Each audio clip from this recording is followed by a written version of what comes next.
हज़रते मौलाना room अलैहिर्रहमा उनके पीरो मुर्शिद हैं हज़रते शम्स तबरेज़ी अलैहिर्रहमा।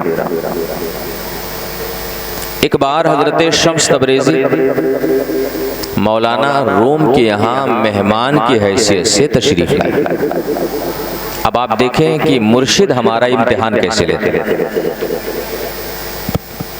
रात हुई, खाना खाने के बाद हज़रत शम्स तबरेज़ी मौलाना रूम से फरमाते हैं कि मौलाना जाओ शराब की दुकान पर और मेरे लिए शराब का एक बोतल लेके आओ।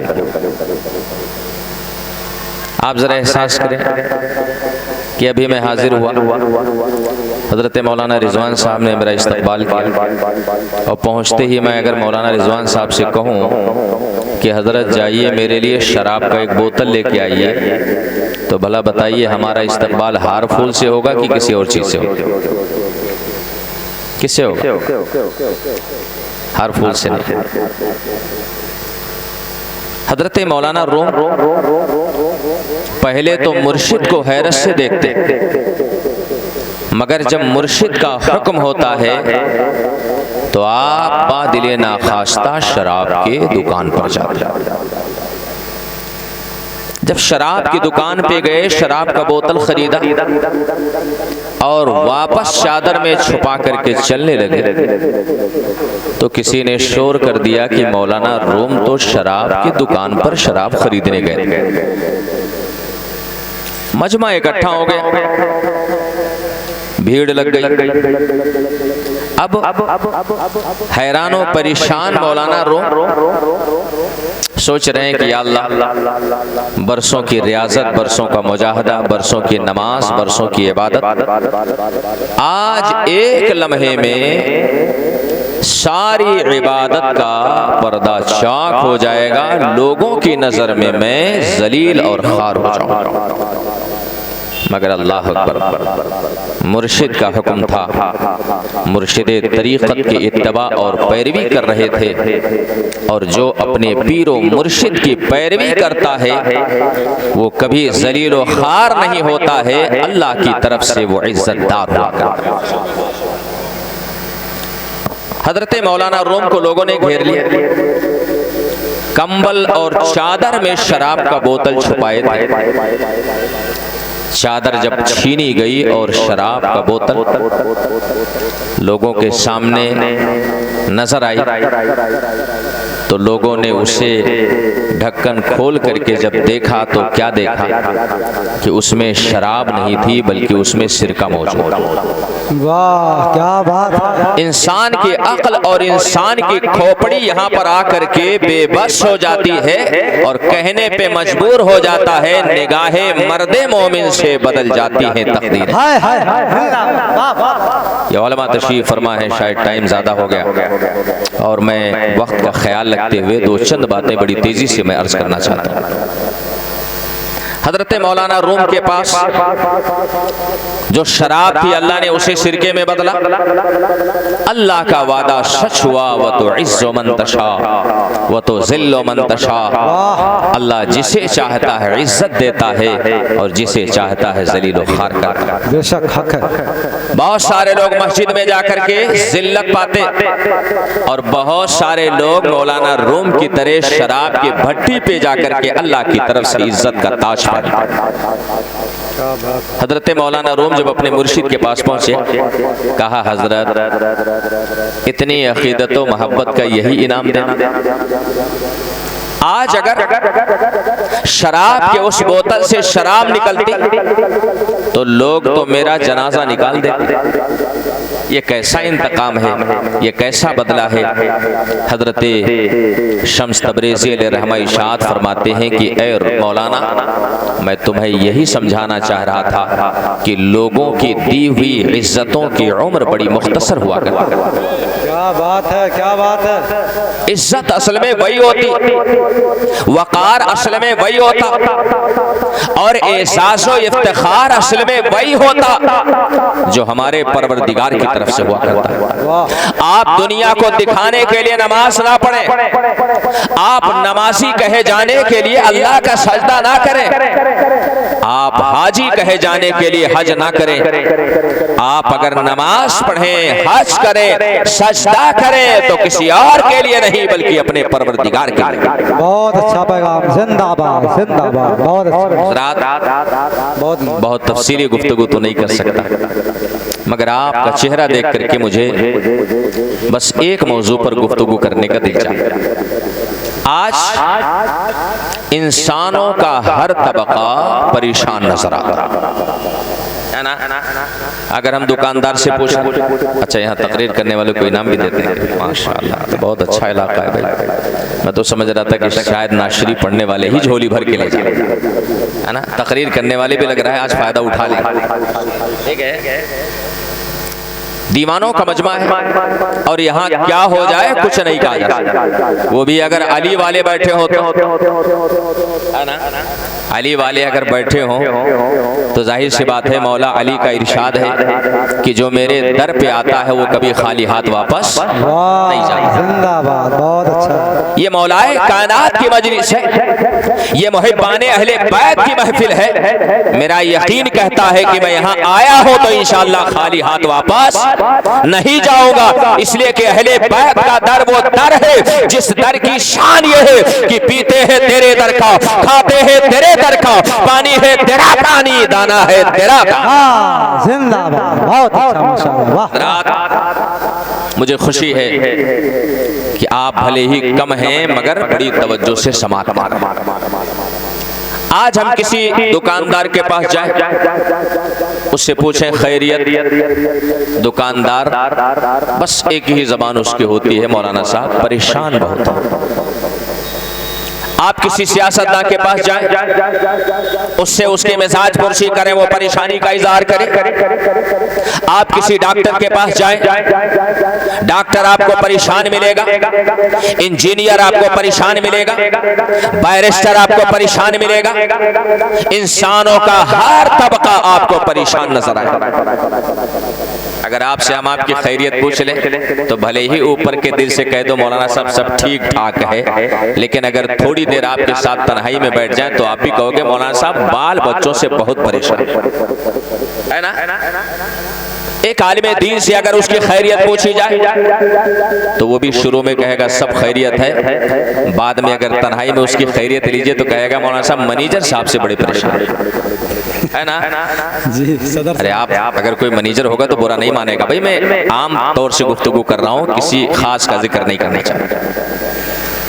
मालूम ये हुआ कि आज रोए जमीन पर हर इंसान परेशान, आज हर सांस लेने वाली जात परेशान, आज हर जी रूह परेशान।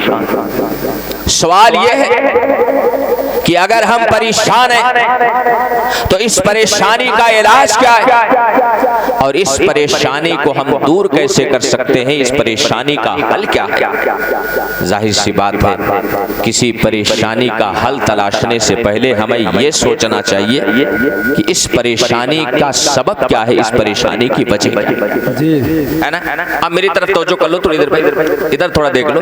गाड़ी नहीं देखा क्या आप लोग? पहली बार लग रहा है देखे हैं भाई, बड़ी ध्यान से गाड़ी तब से आप देख, थोड़ी देर के लिए आप हमें देख लो, बड़े दूर से आए हैं। ठीक है, इस वक्त मैं समझता हूं कि उलमा से ज्यादा कोई और देखने की चीज है ये नहीं यहाँ पर। ठीक है, आप अंदाजा लगाएं, आज रोए जमीन का हर इंसान परेशान, और हर तबका इंसानियत परेशान। आज आप किसी के पास चले जाओ, हत्ता कि जो अरबपति है, खरबपति है, जो पैसों के नोटों पर सोता है, उससे भी अगर पूछो तो वो भी परेशान नजर आएगा।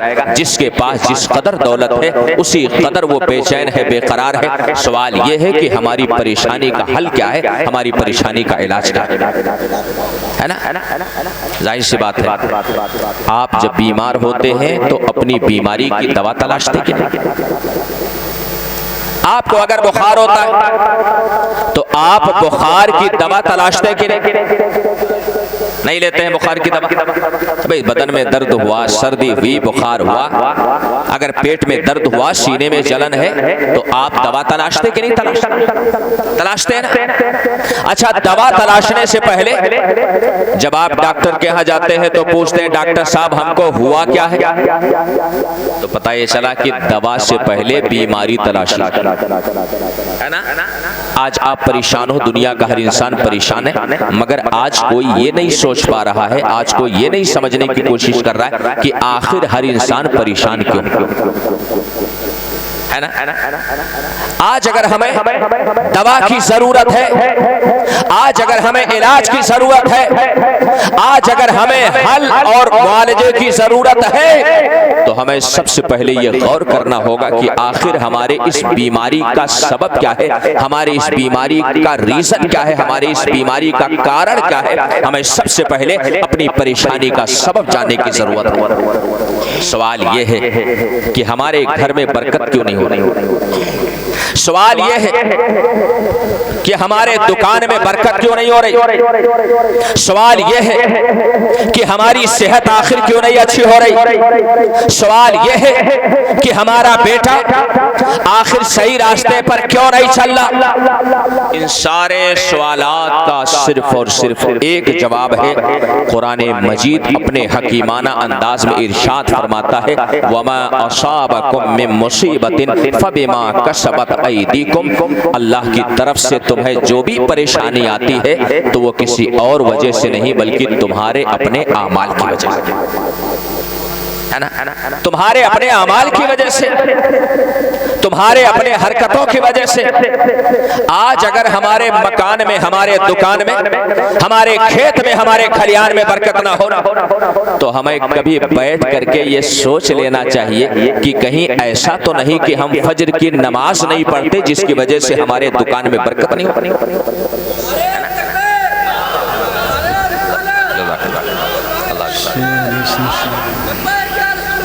लब्बैक या रसूल अल्लाह। अरे भैया दिल से नारा लगाओ और आप भी थोड़ा इनका साथ दे दो, बेचारे अकेले पड़ रहे हैं।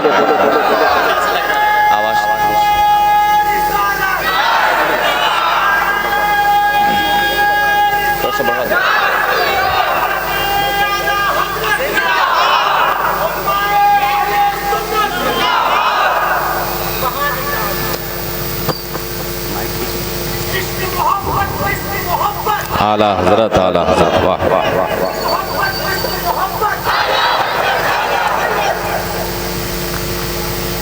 सबसे पहले हमें गौर करना चाहिए कि अगर हमारे मकान में बरकत नहीं हो रही है तो कहीं इसकी वजह तो ये नहीं है कि हम सुबह फजर की नमाज नहीं पढ़ते।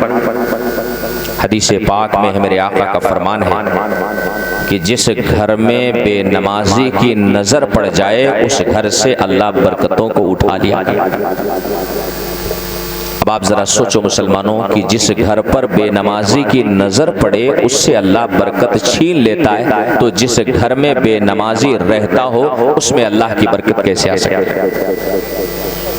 बड़े संजीदा अंदाज में, बहुत ज्यादा चीड़ फाड़ की जरूरत नहीं, बहुत ज्यादा चीखने चिल्लाने की जरूरत नहीं। आप बस समझने की कोशिश करें। एक अल्लाह वाले थे ना, एक शख्स गया उनके पास, कहा हुजूर घर में बरकत नहीं हो रही। आप इरशाद फरमाते हैं जाओ घर के दरवाजे पर पर्दा लगा।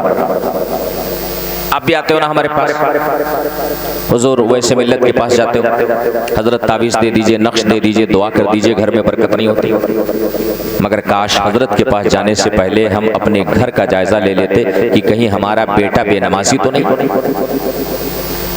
कहीं हमारी बीवी नमाज तो नहीं छोड़ती, कहीं हमारे घर में मोबाइल पर फिल्में तो नहीं देखी जाती। याद रखें जिस घर में बेनमाजी रहता हो उस घर में अल्लाह की रहमत कभी नहीं आ सकती, है ना।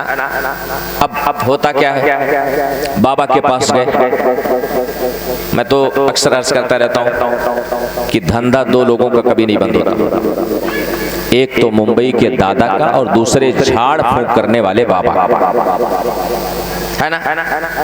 आप परेशान हो गए बाबा के पास, हजरत ओ लड़के को तो आसेब सताता, घर में बरकतें नहीं होती, दुकान में सामान रखा है ग्राहक आते ही नहीं। अब अगर हमारे हजरत जैसा कोई मुर्शिद हो तो आपको कहेगा कि जाओ अल्लाह की नमाज पढ़ो, मैं दुआ करूं, है ना। लेकिन अगर कोई 2 नंबरी वाला बाबा हो तो क्या कहेगा? वो तो यही कहेगा ना कि जाओ 5000 का जाफरान लाओ, 10,000 का लोबान लाओ, जाओ लाल चोटी वाला मुर्गा लाओ, उल्लू की आंख लेकर के आओ, सफेद कपड़ा लेकर के आओ। गए थे बाबा से परेशानी हल कराने, उल्टे 50,000 का बजट बाबा ने बना के दे दिया है। परेशानी घटने के बजाय परेशानी बढ़ती जा रही है। अल्लाह के नेक बंदों कभी हमने गौर किया कि आज हमारे घर में जो मुसीबतें आती है ना, मेरा कुरान कहता है, अल्लाह का कलाम कहता है, हम तो मासी की खबर रखते, हम तो हाल की खबर रखते, मगर जिस खुदा का कुरान कलाम है उस खुदा की निगाहे कुदरत की शान ये है कि वो मासी को भी देखती है, हाल को भी देखती है, मुस्तकबिल को भी देखती है। उसे अच्छी तरह से पता है कि इंसान का ज़ाहिर क्या है और इंसान का बातिन क्या है। बहुत अच्छा, बहुत हक है। हमारा खुदा फरमाता वमा असाबकुम मिन मुसीबा फबिमा कसबत अयदीकुम। अगर तुम्हारा बेटा बीमार हो रहा है, अगर तुम्हारे मकान में बरकत नहीं हो रही, अगर तुम्हारे काम धंधे में बरकत नहीं हो रही, तो उसकी वजह यह नहीं है कि आपका सामान खोटा, आपके बेटे के हाथ पैर कमजोर, आपके खेतों के उपज में कोई फर्क। उसकी बुनियादी वजह यह है कि तुम्हारे आमाल ऐसे अच्छे नहीं है कि अल्लाह की रहमतें नासिल हो, तुम्हारे करतूत ऐसे अच्छे नहीं कि अल्लाह की बरकतें नासिल हो। अगर मकानो दुकान में बरकत चाहिए तो तुम्हें कुछ और नहीं करना है, आओ अल्लाह के घर में आओ, अल्लाह की नमाज पढ़ो, अल्लाह बरकतों का नुज़ूल फरमा दे। बेशक बेशक, बहुत अच्छा। एक बेहतरीन रास्ता मैं आपको बता दूं, मुझे जाफरान नहीं चाहिए, मुझे लोबान नहीं चाहिए, मुझे लाल चोटी वाला मुर्गा नहीं चाहिए, मुझे आपसे नजराना नहीं चाहिए, मगर आपसे सिर्फ और सिर्फ मैं एक चीज की ताईद चाहता हूं कि अगर आज के बाद से कोई परेशानी आएगी तो आप किसी और के पास जाने से पहले अपने गांव की मस्जिद में जाओगे, अल्लाह के घर में जाओगे। मस्जिद है, ये सिर्फ नमाज का नहीं है, ये हमारी परेशानियों के हल की बेहतरीन तरबियत का है। आओ अल्लाह के घर में आओ, सजदा करो, अल्लाह से दुआ करो, अल्लाह सारी परेशानियों को दूर फरमा दे इंशाअल्लाह इंशाअल्लाह। बेशक, जिंदाबाद। बहुत अच्छा। हज़रात, मैं आपको इस मुख्तसर से वक्त में और कुछ पैगाम नहीं दे सकता, बस आपसे इतनी सी इल्तिजा है कि अगर कोई परेशानी आए, अगर कोई गम आए, अगर कोई दुख आए ना, तो वो करो जो आपके रसूल ने किया। बस 10-5 मिनट और बैठ। मेरे आका मुस्तफा जाने रहमत, जिनकी अजमत शान का आलम यह है कि खल्क से औलिया। अभी तक तो यार बहुत आवाज टाइट थी आपकी, लेकिन अब तो बड़ा कमजोर हो गई है ना जाने कितने लोग बेचारे नारा लगा रहे हैं, ठीक है। अब तो बेचारे लग रहा है कि साइलेंट मोड में चले गए। खल्क से औलिया, औलिया से रसूल और रसूलों से आला आपका नबी वो है जिसकी शान अता का हाल ये, कौन देता है देने को मोह चाहिए, देने वाला है सच्चा हमारा नबी। आला हजरत फरमाते हैं ला वरब्बिल अर्श, जिसको जो मिला उनसे मिला, भट्टी है कौनैन में नेमत रसूलुल्लाह की। हजरत हुजूर ताजुल शरिया फरमाते हैं जहां पानी अता कर दे, भरी जन्नत हिबा कर दे, नबी मुख्तार कुल है, जिसको जो चाहे अता। जिंदाबाद जिंदाबाद, वाह वाह वाह, बहुत अच्छा। ऐसा अजीम नबी जिंदाबाद जिंदाबाद जिंदाबाद।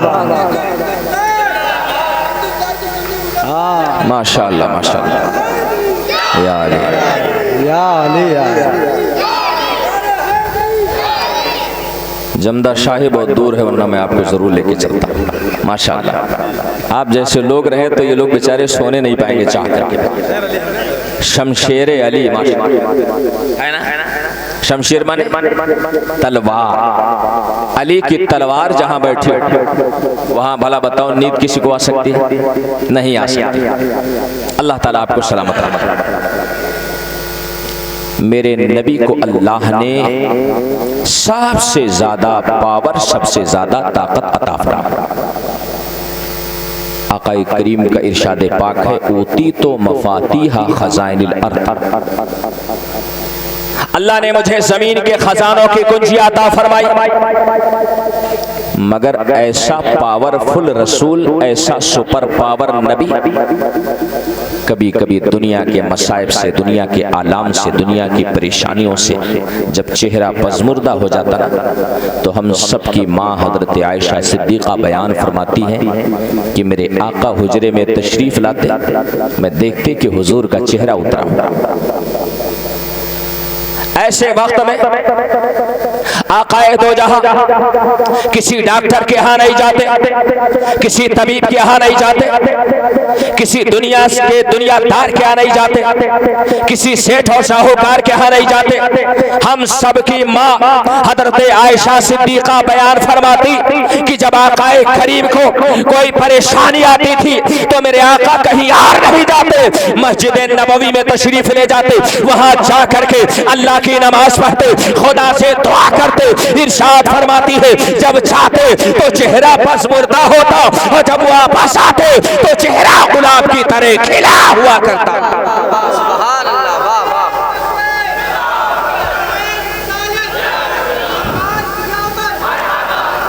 जज़ाकल्लाह, मरहबा या मुस्तफ़ा।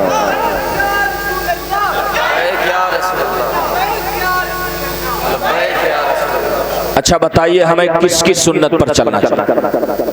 हुजूर की सुन्नत पर कि आजकल के जाहिलों की सुन्नत पर? हुजूर की सुन्नत पर। कुरान फरमाता है, लक़द कान लकुम फी रसूलिल्लाहि उस्वतुन हसना, तुम्हारे लिए सबसे बेहतरीन आइडियल अगर कोई जात हो सकती है तो मेरे सरकार के साथ है ना। ये हमारे नौजवान बैठे हुए, अल्लाह रहम फरमाए। मैं तो इनको देख देख के कभी कभी परेशान हो जाता हूँ। ये बेचारे लिबास पहनेंगे तो किसी के स्टाइल में, है ना। ये अगर बाल रखेंगे तो किसी के स्टाइल में, ये अगर घड़ी पहनेंगे तो किसी के स्टाइल में। अब तो अल्लाह रहम फरमाए, कान में बाली और हाथ में चुल्ला भी पहनने लगे, खाली पायल की कमी रहेगी, है ना। वो भी पहन ले फिर मुकम्मल कंप्लीट हो जाए सारा। ठीक है, आप हमें बताओ इस कायनात में सबसे परफेक्ट पर्सनालिटी है कौन? एक अंग्रेज ने एक किताब लिखी जिसका नाम रखा दुनिया के 100 अजीम इंसान। ठीक है, मुस्तशरिक है, यूरोप और अमेरिका का रहने वाला। उसने किताब लिखी, उसका नाम क्या रखा? दुनिया के 100 अजीम इंसान। वो ईसाई था, मगर उसने एक नंबर पर अपने नबी हजरत ईसा को न रखा। 100 इंसानों में तमग़े एहसास दिया। 100 इंसानों में अगर किसी को फर्स्ट पोजीशन पे रखा तो कोई और नहीं था, हम सबके नबी जनाबे मोहम्मद रसूलुल्लाह के साथ। इसीलिए तो आला हजरत फरमाते हैं कि हम अपने नबी का हुस्न देख पाए ना देख पाए, मगर नबी के हुस्न जमाल की शान ये कि वो कमाले हुस्न हुजूर है कि गुमाने नक्श जहां रही, यही फूल खार से दूर है, यही शम्मा है कि धुआं रही। हजरात, दुनिया का हर इंसान इनकम्प्लीट हो सकता है, नामुकम्मल हो सकता है, एक नबी की जात है जिसे अल्लाह ने हर लिहाज से मुकम्मल बना के पैदा किया। आज अगर हमें पैरवी करनी है, आज अगर हमें इत्तबा करना है, आज अगर हमें किसी के नक्शे कदम पे चलना है तो किसी खान और पठान के नहीं, बल्कि अपने आका के नक्शे कदम पर चलो। इसलिए कि नबी के नक्शे कदम पर चलने का एहसास क्या मिलता है? आका इरशाद फरमाते हैं, मन तमस्सका बिसुन्नती इंदा फसाद उम्मती फलहु अजरो में शहीद। जो मेरी किसी सुन्नत पर अमल कर लेता है, अल्लाह की तरफ से उसे 100 शहीदों का सवाब तय दिया जाता है। हज़रात 100 शहीदों का सवाब। मैं आपसे गुजारिश करना चाहता हूं, अगर परेशानी आए तो आप इधर उधर जाने से पहले देख लो कि मेरे नबी ने क्या किया, है ना? आकाए करीम की सुन्नत क्या थी कि जब परेशानी आती थी तो कहीं इधर उधर नहीं जाते। मेरे नबी की सुन्नत ये थी कि मस्जिद नबवी में जाते, अल्लाह की नमाज पढ़ते और हाथ उठा करके अपने खुदा से दुआएं करते।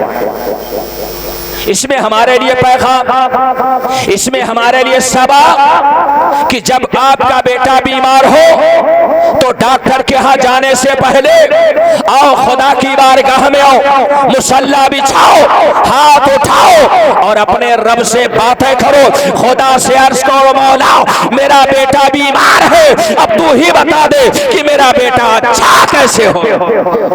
कभी आपने ऐसा किया?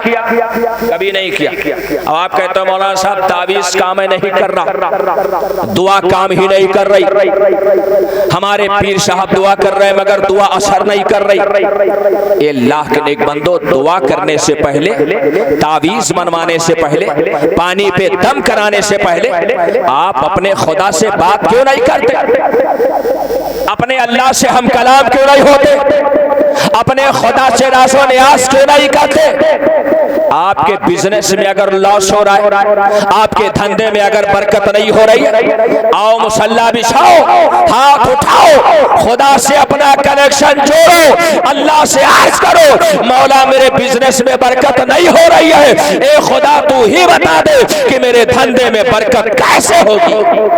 आप अगर ये अंदाज इख्तियार करें ना तो मेरा दिल कहता है, मेरा कुरान कहता है, वमन यत्तक़िल्लाह यजअल लहू मखरजा व यरज़ुक़हु मिन हैसु ला यहतसिब। जो अल्लाह से डरता है, अल्लाह से गुफ्तगू करता है, अल्लाह से कलाम करता है, अल्लाह से राज़ो नियाज़ करता है, उसके बारे में कुरान फरमाता है यजअल लहू मखरजा, अल्लाह उसे खुशहाली अता करता है, व यरज़ुक़हु मिन हैसु ला यहतसिब, और अल्लाह उसे वहां से रोजी देता है जहां से उसने वहमो गुमान भी ना किया। आओ खुदा से बात करो। एक पैगंबर है हजरत दाऊद अलैहिस्सलाम, लताइफ अशरफी में अल्हम्दुलिल्लाह जिसका मैं तर्जमा करने का शरफ हासिल कर रहा हूँ। देखिए ये तकरीर मेरा शगफ नहीं है, मेरा शौक नहीं। असलन में एक मदरसे का मुदर्रिस हूँ और थोड़ा बहुत तहरीरी और तसनीफी काम करता हूँ। दिन में बच्चों को पढ़ाता और रात में बड़े बड़े चच्चों को पढ़ाता, है ना? रात में चच्चों को, दिन में तकरीबन 7 से 8 घंटे, हर घंटे 40-40 मिनट।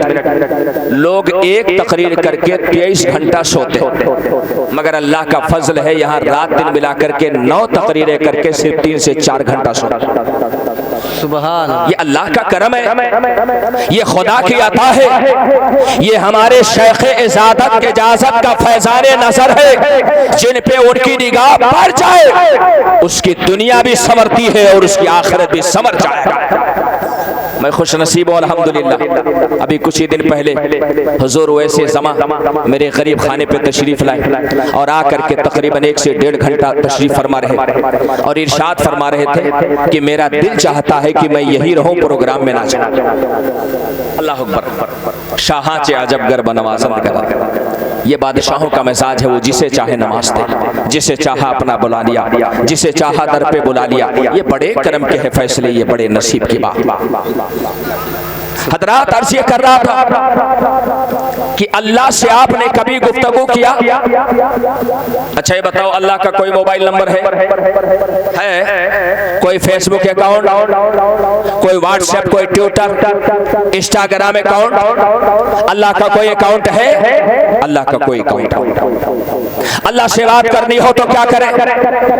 आओ पैगंबर इस्लाम हजरत दाऊद की बारगाह में, हजरत दाऊद अलैहिस्सलाम एक बार अल्लाह से अर्ज करते हैं, मेरे मौला अगर दाऊद तुझसे बात करना चाहे तो क्या करे? हजरात आज हमारे यहाँ जो परेशानी आती है, उन परेशानियों के हल का सबसे बेहतर रास्ता यह है कि हम अपने खुदा से बातें करें, हम अपने रब से अपनी परेशानी बयान करें।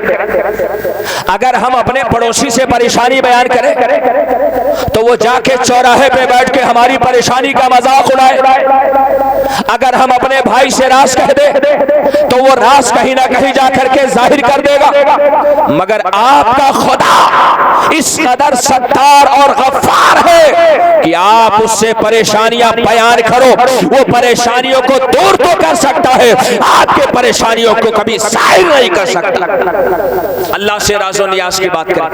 हजरत दाऊद ने अल्लाह से अर्ज़ किया, परवरदिगार आलम जरा बता तो सही कि अगर मैं तुझसे बात करना चाहूं तो क्या करूं। अल्लाह ने इरशाद फरमाया कि दाऊद कि जब दुनिया सो जाए तो तू मुसल्ला बिछा ले। दुनिया जब सो जाए तो तू मुसल्ला बिछा ले।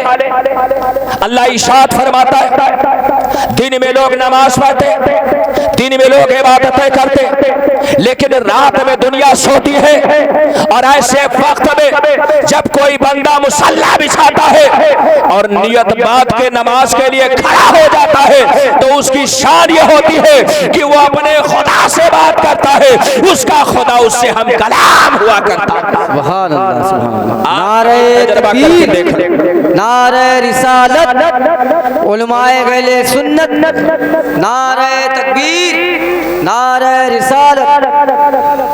आप कभी अगर अल्लाह तौफीक देना तो जब बहुत डिस्टर्ब हो जाए, डिप्रेशन की कैफियत हो जाए, जब सारे रास्ते अंधेरे हो जाए, ऐसे वक्त में घर का बल्ब बुझा दो, दरवाजे खिड़की बंद कर दो और गोशे तन्हाई में मुसल्ला बिछा करके अपने रब के हुजूर हाथ बांध के खड़े हो जाओ। ऐसे वक्त में आपकी जबान भले ही ना चले, आपके दिलों की धड़कन भले ही बंद हो जाए, मगर आपके आंखों से निकलने वाले आंसू आपके खुदा से गुफ्तगू करेंगे, कलाम। हजरत दाऊद ने अर्ज किया, मौला मैं तुझसे बात करना चाहूं तो क्या करूं। अल्लाह ने इरशाद फरमाया, दाऊद नमाज पढ़, इसलिए कि बंदा जब नमाज पढ़ता है तो अपने खुदा से वो गुफ्तगू करता। दाऊद ने अर्ज किया, मौला अगर कोई बंदा चाहे कि वो तू उससे बात करे, अगर कोई बंदा ये चाहे कि उसका खुदा उससे बात करे, अल्लाह ने इरशाद फरमाया कि ए दाऊद ये एजाज उम्मत मोहम्मदिया को हासिल होगा, ये शरफ रसूल पाक की उम्मत को हासिल होगा कि उसके पास आउट गोइंग की भी सुविधा होगी, उसके पास इनकमिंग की भी सुविधा होगी। जब वो चाहेगा कि अपने खुदा से बात करे तो अल्लाह की नमाज पढ़ेगा, और जब ये चाहेगा उसका खुदा उससे कलाम करे, वो कुरान खोल के बैठ जाएगा। जब कुरान पढ़ेगा उसका खुदा उससे कलाम फरमाएगा। हमारे पास अल्लाह ने दो सहूलतें रखी। परेशानियां जब आए, मुसीबतें जब आपके घर घेरे, आपको कोई रास्ता दिखाई ना दे तो कहीं इधर उधर जाने की जरूरत नहीं। आप मुसल्ला बिछाओ, अल्लाह की नमाज पढ़ो, आप खुदा से गुफ्तगू करो, और अगर परेशानी हल न हो अल्लाह का कुरान खोल के बैठ जाओ। खुदा का वादा है फीही शिफाउल लिन्नास, कुरान में तुम्हारे लिए शिफा है। तुम कुरान पढ़ के सूरह फातिहा को दम करो, अल्लाह लाइलाज बीमारियों से आपको शिफा अता फरमा दे। सुभान अल्लाह। बस इसी पैगाम के साथ मैं अपनी गुफ्तगू मुकम्मल करना चाहता हूँ और आपसे गुजारिश करके मैं यहाँ से रुखसत होना चाहता हूँ। ये अल्लाह के नेक बंदो, परेशानी बड़ी नहीं होती है, गम बड़ा नहीं होता है, दुख बड़ा नहीं। इंसान बस घबराए, परेशान ना हो, अल्लाह के रास्ते और अल्लाह के तरीके पर चलता रहे। दुनिया की कोई परेशानी कितनों बड़ी हो सकती है, मगर हमारे खुदा के रहमत से तो बड़ी नहीं हो सकती, है ना।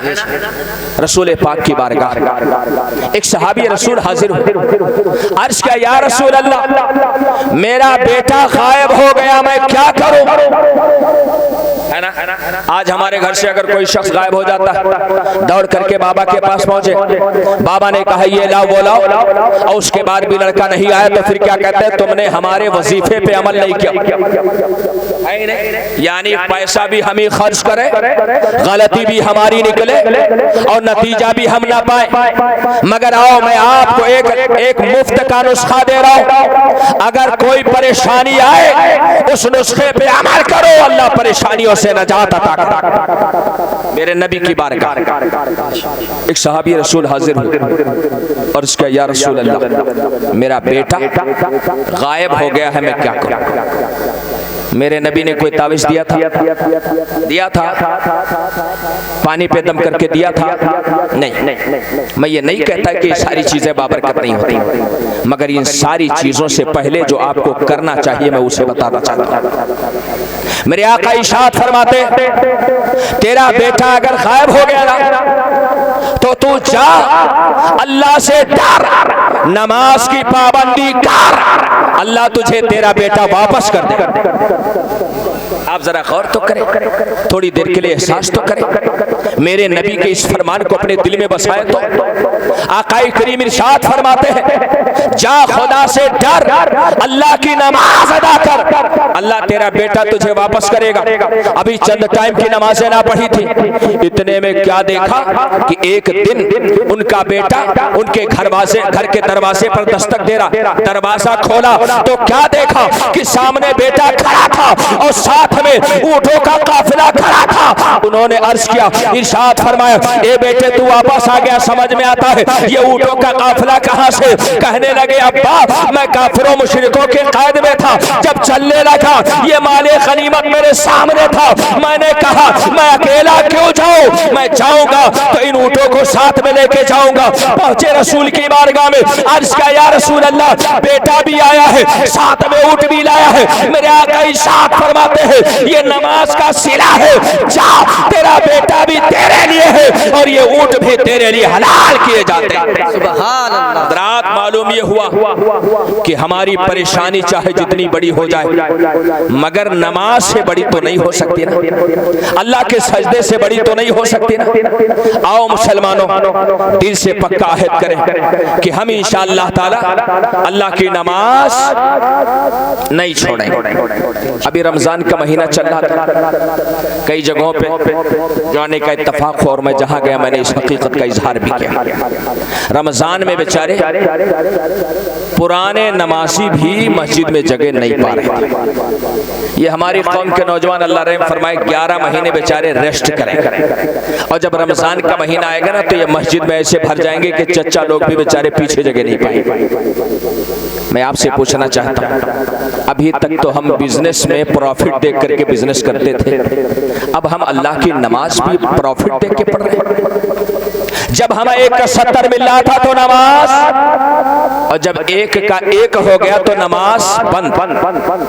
आप बताओ नमाज किसके लिए पढ़ रहे? किसके लिए? आप रमजान के लिए पढ़ रहे थे, आप रोजे के लिए पढ़ रहे थे, आप शहरी या तरावी के लिए पढ़ रहे थे। नमाज किसके लिए पढ़ रहे थे? नमाज खुदा के लिए पढ़ रहे थे। रमजान खत्म, रोजा खत्म, तरावी खत्म, शहरी खत्म, इफ्तारी खत्म, मगर खुदा की शान ये है, खुदा कल भी मौजूद था, आज भी मौजूद है और इंशाअल्लाह हमेशा मौजूद रहेगा। जिस खुदा की इबादत कर रहे थे वो खुदा आज भी मौजूद है। आओ अल्लाह के घर में आओ, अल्लाह की नमाज पढ़ो, अल्लाह सारी परेशानियों से आपको नजात अता करे। आपको मैं सिर्फ इतनी इल्तिजा करूं कि आप सिर्फ नमाज के पाबंद, सिर्फ और सिर्फ नमाज के पाबंद। बल्कि हदीस पाक में है कि इंसान चाहे जितना बड़ा गुनाह कर ले, जब फज्र की नमाज पढ़ करके दुनिया में इंसान दाखिल होता है तो फज्र से लेकर के जोहर तक जिस कदर भी वो गुनाह करता है, जोहर की नमाज में जब सजदा करता है अल्लाह ताला उसके पुश्त से गुनाहों की गठरी को उतार करके और अल्लाह उसे अपनी रहमत से माफ कर दिया करता। जोहर से लेकर के असर तक जो खता की अल्लाह ने उसे असर में माफ किया, असर से लेकर के मगरिब तक अल्लाह ने उसे मगरिब में माफ किया, मगरिब से लेकर के इशा तक अल्लाह ने उसे इशा में माफ किया। इंसान इशा की नमाज के बाद जब बिस्तर पे जाता है तो ऐसे सोता है जैसे कि वो अभी अभी अपने माँ के पेट से पैदा हुआ। आप चाहते हैं ना कि हमें सुकून की नींद आए? आप चाहते हैं ना कि कि हमें नींद की गोली ना खानी पड़े। आप अगर चाहते हैं कि हम डिप्रेशन का शिकार ना हो, 5 वक्त की नमाज पढ़ो, अल्लाह आपके दिल को चैन और सुकून अता करेगा। दिलों का करार दौलत में नहीं, दिलों का करार पैसे में नहीं, दिलों का करार कहाँ है? कुरान फरमाता है अला बिज़िक्रिल्लाहि तत्मइन्नुल क़ुलूब। जिस सुकून को तुम दौलत में तलाश रहे, हुकूमत में तलाश रहे, नोटों की गड्डियों में तलाश रहे, वो सुकून अल्लाह ने कहीं यार नहीं रखा है। आओ खुदा की नमाज पढ़ो, अल्लाह का जिक्र करो, अल्लाह तुम्हारे दिलों को चैन और करार अता करे। बस इसी गुजारिश के साथ मैं आपसे इल्तिजा करना चाहता हूँ कि आपके पीर और मुर्शिद हुजूर वैसे मिल्लत ने मैंने कभी नहीं देखा है कि उन्होंने कोई नमाज छोड़ी है ना। आप बुलंद आवाज से नारा लगाते हो पीर का दामन नहीं छोड़े। हम आपसे पूछना चाहते हैं ये पीर का दामन है क्या? आप कहते हो गौस का दामन नहीं छोड़ेंगे, ये गौस का दामन है क्या? 11वीं शरीफ का मुर्गा, हमारे घरों में बनने वाला खिचड़ा, बिरयानी, कौरमा, हमारे घरों में जो पकवान बनती है वो पकवान पीर का दामन वो नहीं। अगर गौस का दामन पकड़ना चाहते हो तो आओ गौसे आजम की सीरत पढ़ो। गौसे आजम ने कुम बिइज़्निल्लाह कह करके सिर्फ ठोकर से मुर्दे ना जिराए, बल्कि 40 साल तक मेरे गौसे आजम ने इशा के वजू से फजर की नमाज अदा की। ये गौसे आजम का दामन है, इसे पकड़ने की जरूरत है। पीरो मुर्शिद को आप देखें, अल्लाह की नमाज कभी नहीं छोड़ते। आप जरा एहसास तो करें कि हमारे पीर की दुआ में अल्लाह ने इतना असर क्यों रखा। लाइलाज बीमारियों से भी अल्लाह शिफा अता करता। जमदा शाही में एक लड़का था, उसे ऐसी बीमारी हुई, बड़े बड़े डॉक्टरों को दिखा लिया, बड़े बड़े मुआलिजों से इलाज करा लिया, मगर ठीक ना हुआ। पीर साहब के पास लेकर के गए, पीर साहब ने दुआ किया, हाथ फेरा और इरशाद फरमाए कि ठीक हो जाएगा। आज भी वो लड़का जमदा शाही में मौजूद है, आप जाकर के पता कर सकते हो। अल्हम्दुलिल्लाह जब से पीर व मुर्शिद हुजूर वैसे मिल्लत ने उस बच्चे के लिए दुआ किया है, अल्हम्दुलिल्लाह आज तक उसने दवा का एक टेबलेट नहीं खाया है, मगर वो बीमारी उसको कभी लौट के नहीं आई है। अल्लाह ने उसे मुकम्मल शिफा अता फरमा दी है। ये दुआओं में असर कैसा, ये दुआओं में तासीर कैसी, ये ज़बान में असर कैसा। इंसान जब अल्लाह की नमाज पढ़ता है, अल्लाह उसकी ज़बान को ऐसा पाक कर देता है कि गुफ्ते अल्लाह बुआ गरचस हुल्कों में अब्दुल्लाह बुआ, ज़बान उसकी होती है, फरमान खुदा का होता है, साथ उसकी होती है, बात मेरे परवरदिगार की हुआ करती है। आप जब नमाज पढ़ेंगे तो आपको खुद ही दुआ कर देंगे तो अल्लाह ताला आपको बीमारियों से शिफा अता फरमा है ना। जरूरत इस बात की है कि हम तमाम चीजों को छोड़ करके सिर्फ और सिर्फ अल्लाह की नमाज अदा करेंगे। इंशाअल्लाह अदा करेंगे ना? करेंगे। अरे इंशाअल्लाह तो कह लीजिए है ना, इंशाअल्लाह अदा करेंगे, इसलिए कि परेशानियों का हल अल्लाह ने नमाज में रखा, बीमारियों की शिफा अल्लाह ने नमाज में रखी। बुराइयों से इज्तनाब करना हो तो नमाज पढ़ो, घर में खैर और बरकत चाहते हो तो नमाज पढ़ो, आप चाहते हो कि बेटा बीमार है सही हो जाए तो नमाज पढ़ो। नमाजी के जबान में अल्लाह ने वो तासीर रखी है कि अगर वो मिट्टी के ठेले पर भी नमाज पढ़ करके दम कर दे, अल्लाह उस ठेले को सोने में तब्दील कर देता। ये नमाजी के जबान का असर है। अल्लाह करीब हम तमाम मुसलमानों को बाजमाअत 5 वक्त नमाज की तौफीक अता करे, आमीन, है ना। और एक बात मैं आपसे और अर्ज कर दूं, देखें ये जलसा कराना, ये जुलूस करना, ये सारी चीजें मुस्तहब और नफल के दर्जे है ना। आप जब क़यामत के दिन अल्लाह के हुजूर जाएंगे तो अल्लाह ये नहीं पूछेगा कि ऐ मेरे बंदो ये बताओ तुमने जलसा कितना बड़ा कराया है ना। अल्लाह पूछेगा, ये पूछेगा कि जलसे में कौन से मुकर्रिर को बुलाया। कब्र में सवाल होगा, भाई कब्र में 3 सवाल तो होंगे, मन रब्बुका मा दीनुका मादा तक़ूलु फी हक़्क़ि हादा रजुल, और चौथा सवाल होगा कि तुमने जलसा कराया था कि नहीं कराया। होगा ऐसा सवाल? नहीं। आप देखो बुजुर्गों ने फरमाया रोज़े महशर की जागुदास बोल, अव्वली पुरसिश नमाज बोल। अल्लाह की बारगाह में जलसे के बारे में नहीं पूछा जाएगा, मुकर्रिर के बारे में नहीं पूछा जाएगा, शायर के बारे में नहीं पूछा जाएगा, टेंट और शामियाने के बारे में नहीं पूछा जाएगा, ये लाइटिंग और ये फुल डेकोरेशन के बारे में नहीं पूछा जाएगा। क़यामत के दिन अल्लाह सबसे पहला सवाल ये करेगा, ए बंदे ये बता कि तूने फजर की नमाज पढ़ी थी कि नहीं पढ़ी। अगर रात पर बैठ करके हम यहाँ तकरीर सुने और सुबह फजर की नमाज छोड़ देना तो हमारी तकरीर सुनने का हमें कोई फ़ायदा ना मिला। बिलाशुबहा असल कामयाब वो इंसान है कि जो रात में जलसा भी सुनता है और सुबह उठ करके फजर की नमाज भी अदा करता है। अल्लाह ताला हमें खैर की तौफीक अता करे। बहुत मुसलसल सफ़र करके मैं हाजिर हुआ, थकान से बदन चूर, आराम का भी मौका नहीं मिला। मैं आपकी बारगाह में हाजिर हुआ, जो समझ में आया मैंने बातें आपके सामने रख दी हैं। अल्लाह हमें अमल की तौफीक अता करे और आप सबको अल्लाह बा जमाअत नमाज की तौफीक अता करे। आमीन आमीन कहते हैं। हो सकता है अल्लाह दुआ कबूल फरमा ले, है ना। मोमिन की नियत उसके अमल से बेहतर होती है। आप नियत कर लो कि इंशाअल्लाह हम अल्लाह ने तौफीक दी तो नमाज जरूर पढ़ेंगे, है ना। आप नियत कर लो इंशाअल्लाह ताला, अगर नमाज पढ़ लिया तो नमाजी हो गए और नहीं पढ़ा तो नियत करने पर अल्लाह आपको एक नेकी और एक सवाब जरूर अता करेगा। तेरी रहमतों पे मुनसिर मेरे हर अमल की कबूलियत, न मुझे सलीक़े बंदगी न मुझे शऊर नमाज है। वमा तौफीक़ इल्ला बिल्लाह व आखिरु दावाना अनिल हम्दुलिल्लाहि रब्बिल आलमीन। अस्सलाम।